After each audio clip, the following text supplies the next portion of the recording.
Welcome back to SplitScreeners Movies Edition. Today we are reviewing Teenage Mutant Ninja Turtles Mutant Mayhem. But before we get into that, remember to like, comment, subscribe, hit that bell notification to stay on top of all our drops. Hit that beautiful intro.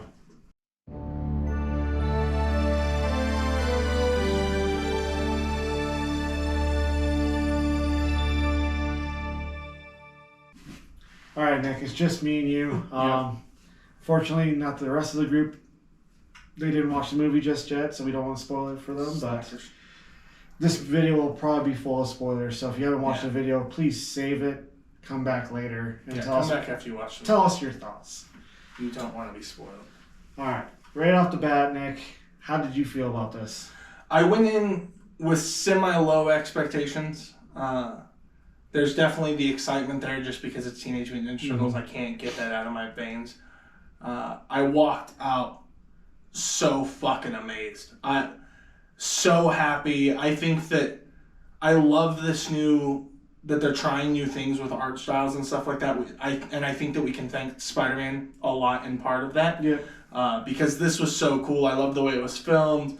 The characters were phenomenal. The storyline was really good. It had a good blend of comedy, action, suspense at the end. That final battle was very suspenseful. Obviously, superhero movie, you know how it's going to end. But that fight seemed unwinnable. So I thought that and they really made you feel like that fight was a little bit unwinnable, which was cool. I loved it. This might be my favorite movie that I've seen this year. Haven't finalized that yet. Check that video out in December when we do our top movies of the year. But definitely will do an extensive video on that. I don't know many movies I've left the theater this year feeling that happy about. I couldn't get my stupid smile off my face all day when we left. Yeah, I'm kind of trying to figure out when the next time I'm going to go see it is. Yeah, I told Aaron as soon as he goes to see it, please invite me because I want to go. 100%. I have a lot of the same feelings. Right before going to go see our showing, I watched the second Michael Bay Ninja Turtles movie, Out of the Shadows.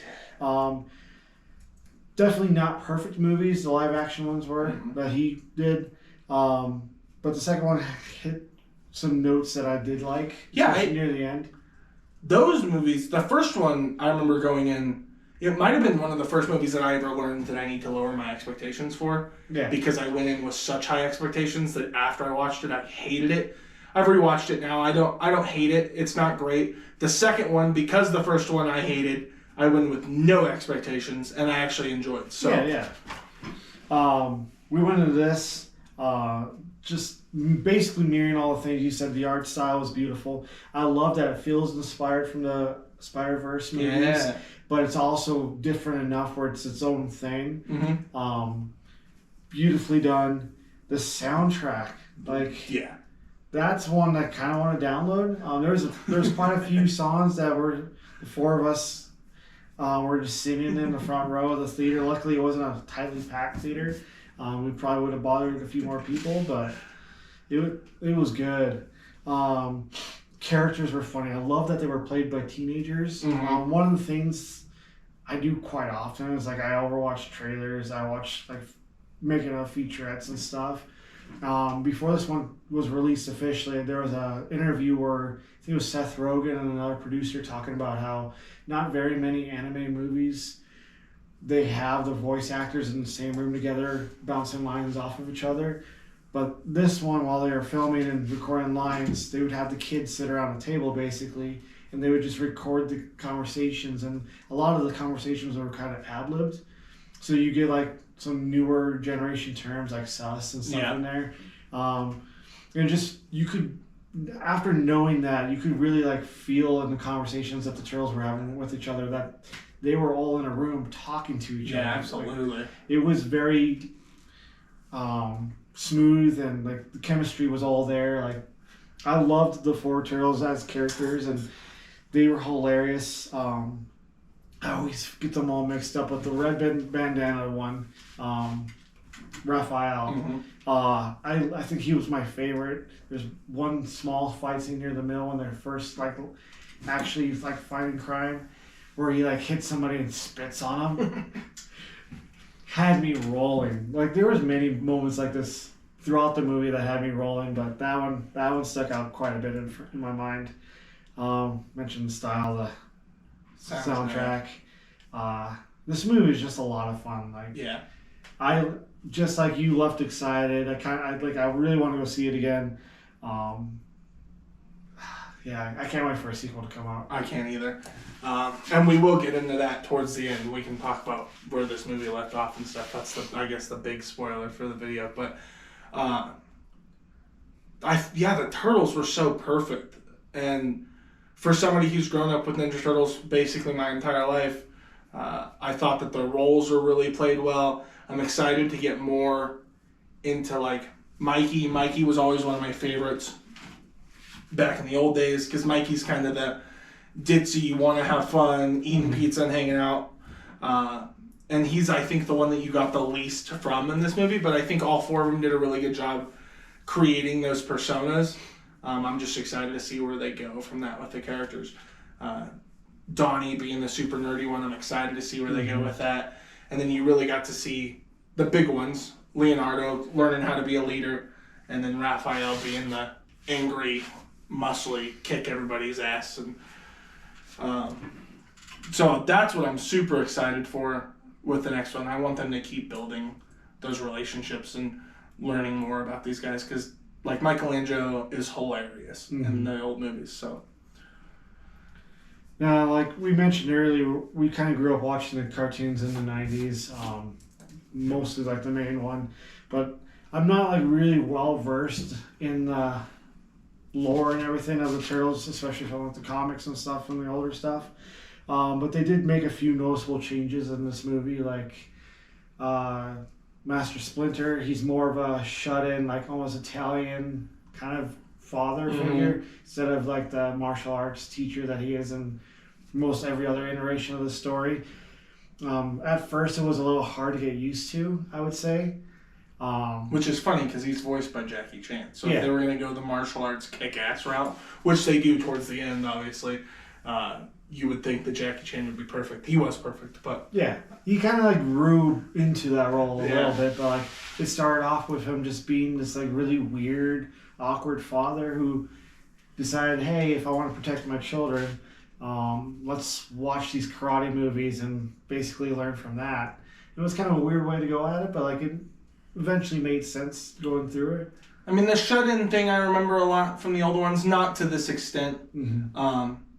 But I mean, I do remember him not having the fondness of human beings, being really scared that they were going to reject the Turtles back in the old days. But yeah, not to this extent. Maybe I do need to rewatch a lot of that older stuff. I love when they do the flashback scene and seeing him young with his mustache and stuff had me cracking up. It was awesome. He just looks like a proud papa. Speaking of the flashbacks, the baby turtles. Yeah. It was partially the animation, but like just the story, like the style they went with, they looked so adorable. And there were a few, like, because of the sharp angles of the shape of their head, just looked so derpy. I was simultaneously going, "Aw," and like, "Oh my God, what's going on? What the fuck? What? Did you drop him on his head?"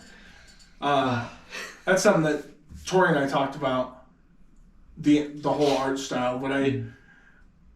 And I didn't really think about it while we were watching the movie, but when we walked out, Tori brought it up, and I was like, "Whoa, you're right.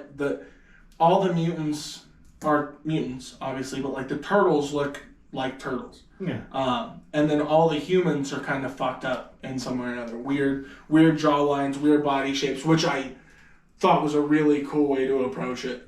I mean, looking at it now, and you mentioned that, I feel like it's a decision based on the fact that this story is from the Turtles and the mutants perspective. Yeah. So they're seeing humans who they fear because they feel like humans won't accept them at all and want to kill them on sight, which is somewhat the case as monstrous creatures.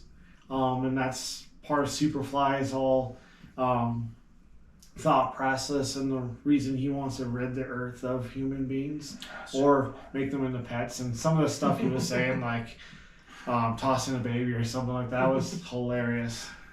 Yeah, Ice Cube as Superfly was phenomenal. That might have been one of my favorite voice acting jobs. He's the one that you can tell the moment he starts talking exactly who it is. Like, I thought that Jackie Chan kind of did a good job. I didn't look at the cast list beforehand, so as the movie went on, I was like, oh, that has to be Jackie Chan. But I didn't realize it at first. Ice Cube, the moment he says the first line, you're like, oh, that's Ice Cube. And he was phenomenal as Superfly. He just has such a good voice to play, especially villain type roles, and more assertive, dominant type roles like that. And he might have been one of my highlights, his voice acting in general in this movie. I mean, I would almost want to say like Seth Rogen or John Cena were my favorites, but realistically it was all the kids, and they're virtually unknown, especially to me. Like I don't recognize any of these guys from anything else, so virtually unknown. It was really cool to hear Esposito's voice at the beginning. Mm-hmm. I didn't know that was Jackie Chan until we were walking out of the theater. You were telling me that. Paul Rudd, didn't realize that until... Yeah, I didn't realize that one. He was playing Mondo Gecko. Post Malone was in there. Yeah. Ray Follett, he's the Stingray that's always singing. Yeah, which was hilarious. That was hilarious. That's another reason I'm excited to go back. I want to see, now that I know who voices all these characters, I want to see if I can pick up some stuff. Because that Post Malone one blew my mind. When I saw his name on the credits, I was like, whoa. See, even like Rose Byrne, I didn't recognize her voice at all as Leatherhead. Yeah, the kid's definitely my favorite. Do you have a favorite scene in the movie?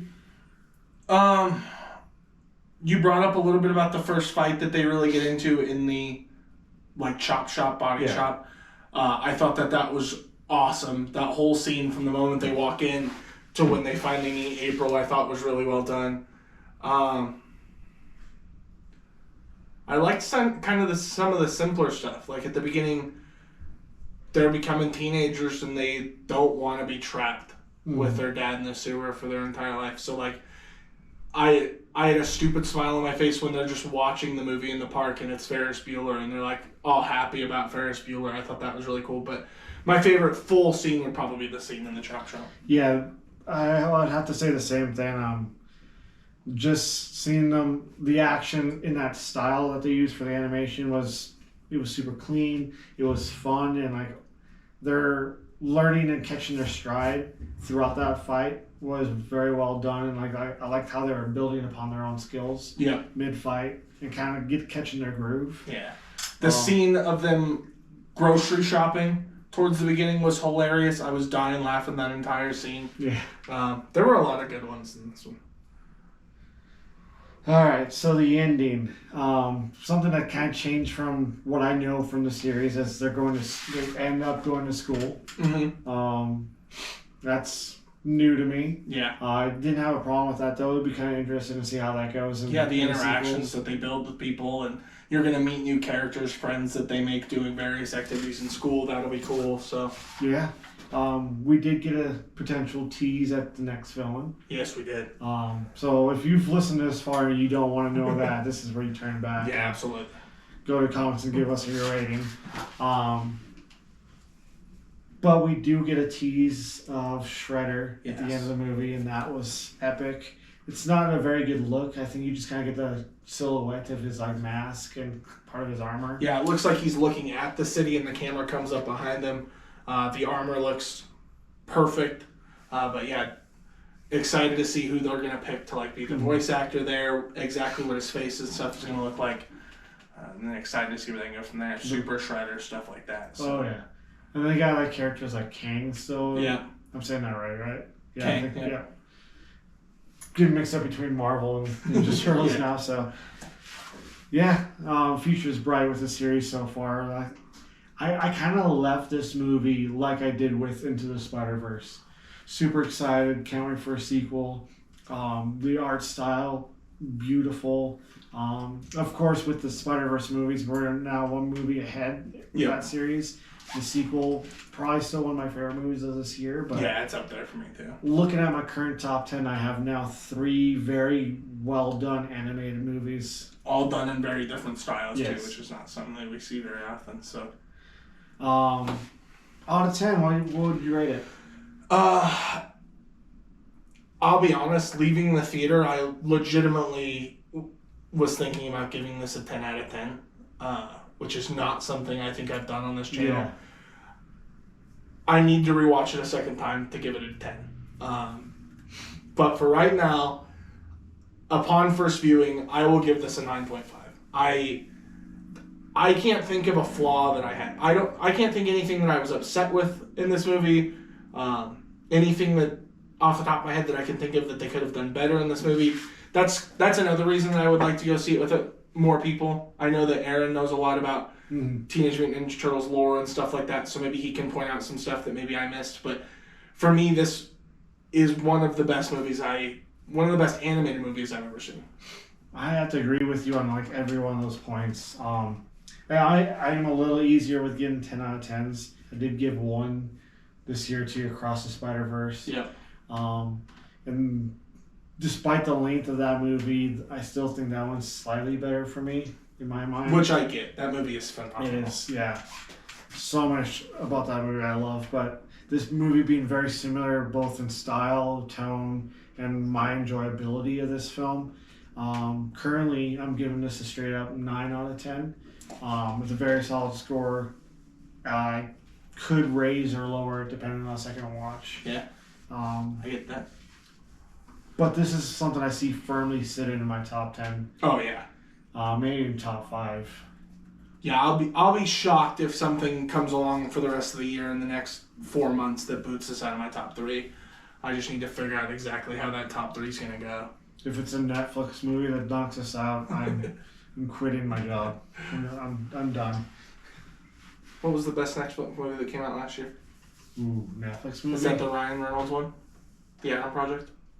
I think so. Hustle. I think Hustle might have been higher on my list than Adam Project, but they were both great. I think Adam Project was the only one that made my list last year. Yeah. But Prey was the best streaming movie, streaming movie. I still haven't watched that one. We still have a lot of good stuff coming out this year. I was looking at the list. There's some stuff that I'm skeptical on. I loved Captain Marvel. Still skeptical on the Marvels. Blue Beetle I'm a little bit skeptical on, but I think there's still going to be some stuff that could potentially beat this out at the top there. But let's see if they make the list. Yeah. All right, you got anything else you want to add? No, I think I'm good. Same. Like we said at the bottom of the episode, please like, comment, subscribe. Let us know your thoughts on the movie. Yes. What do you want to see with the sequel? How do you feel about the current status quo with all the characters and the mutants living together? But as always, we didn't even touch on that. I know, yeah. And then check out our top 5 Seth Rogen movies. That we did because of this coming out at some point this week. So it's great. But as always, thank you guys for watching. I think it's time to split. Now it's time to break it. Let me see